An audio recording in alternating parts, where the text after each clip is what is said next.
Apa dah jadi dengan negara ni? Sepatutnya pemimpin negara dia kena ambil cakna pada penduduk-penduduk yang ada.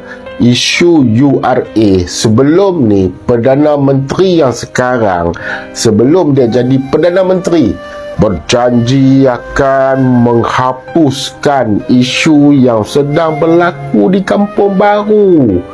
Apa yang sebenarnya yang dia tengah buat? Hang hilang pi mana Abang Non? Kan? Hilang, tak kata apa.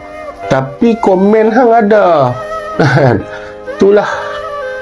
Wahai rakyat-rakyat sekalian, wahai penduduk-penduduk di Malaysia, apa yang aku nak bagi tahu, aku nak menyeru kepada hampa.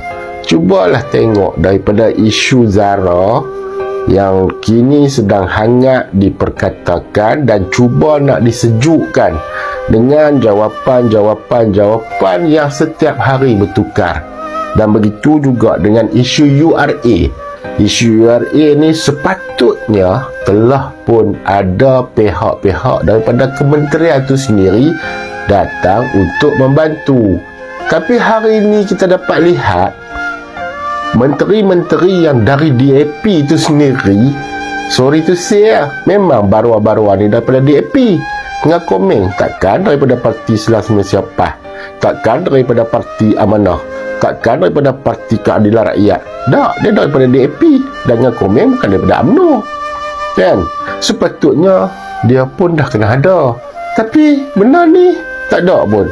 Tapi kalau isu derian, tanah haram, bukan tanah yang ada geran, tapi bukan dengan komen lah yang pi, tapi dari DAP yang pi.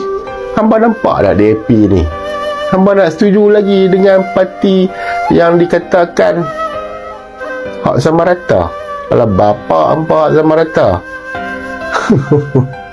URA kena kat kita, UNESCO boleh kat mereka. Oi, hamba tidur lagi ke?